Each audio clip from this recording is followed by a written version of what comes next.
Assalamualaikum warahmatullahi wabarakatuh. Puji dan syukur kepada Allah Subhanahu wa Ta'ala, kita bisa bertemu kembali dalam tema lebih dekat dengan Al-Quran.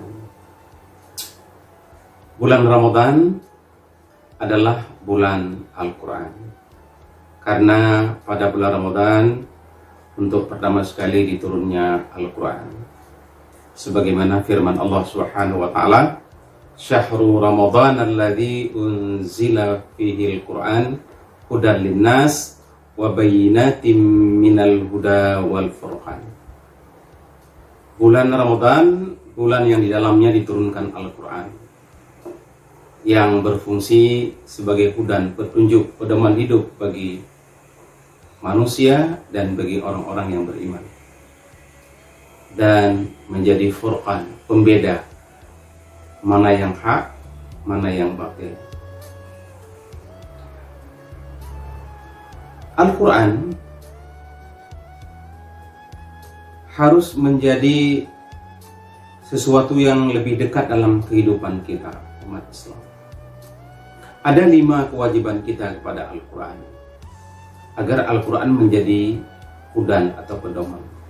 Yang pertama adalah memahami cara membaca Al-Quran,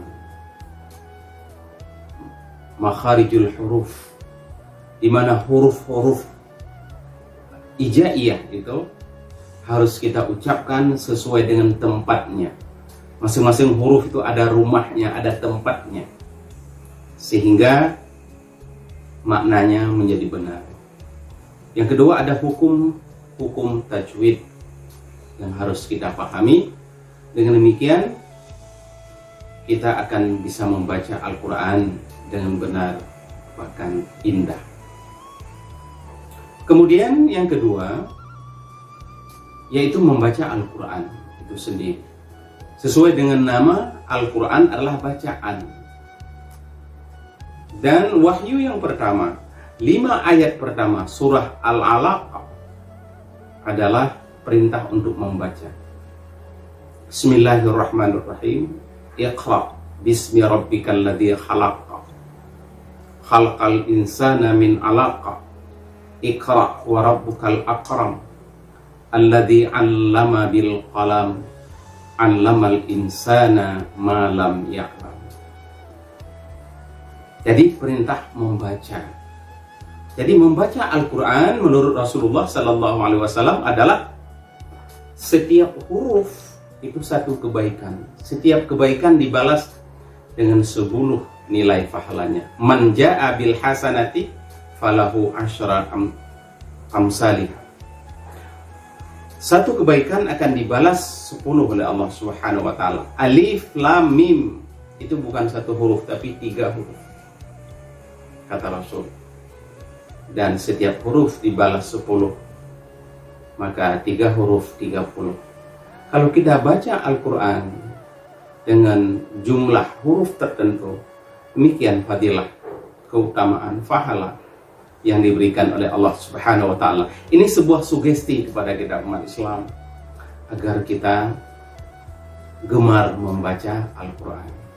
Kalau kita senang membaca Quran, maka harus lebih senang kita membaca Al-Quran. Membaca Al-Quran harus menjadi kegiatan aktivitas harian kita. Dan ini termasuk dari 7 sunnah harian yang Rasul lakukan. Salah satunya adalah membaca Al-Quran. Kemudian yang ketiga, kewajiban kita kepada Al-Quran adalah memahami kandungan Al-Quran. Tidak cukup hanya membaca. Sesungguhnya tadarus, dari kata darasa, yaitu belajar, ya, memahami, membahas Al-Quran itu sendiri, sehingga umat Islam dengan memahami Al-Quran maka akan bergerak kepada kewajiban yang keempat, yaitu mengamalkan Al-Quran. Dengan memahami, maka kita akan bisa melaksanakan, mengamalkan, membumikan Al-Quran dalam kehidupan pribadi kita, dalam kehidupan keluarga, di tengah-tengah masyarakat, dalam kehidupan berbangsa, dan bernegara. Sehingga negara kita menjadi negara yang baldatun thayyibatun wa rabbun ghafur. Negeri yang baik, yang dapat ampunan dari Allah. Negeri yang turun keberkahan dari Allah Subhanahu wa taala karena penduduk-penduduknya adalah mengamalkan Al-Qur'an. Walau kana ahlal qura amanu wattaqau la fatahna alaihim barakatim minas sama'i wal ardh walakin kazzabu fa akhadnahum bima kanu yaksibun. Sekiranya penduduk-penduduk negeri, penduduk Indonesia beriman dan bertakwa kepada Allah, maka Allah akan turunkan rahmatnya, keberkahannya yang bersumber dari langit dan dari bumi, yang dapat membahagiakan, mensejahterakan kehidupan kita. Jadi ini yang keempat, yaitu mengamalkan Al-Quran dalam kehidupan sehari-hari. Kita pribadi, kita ajak keluarga kita dan masyarakat kita.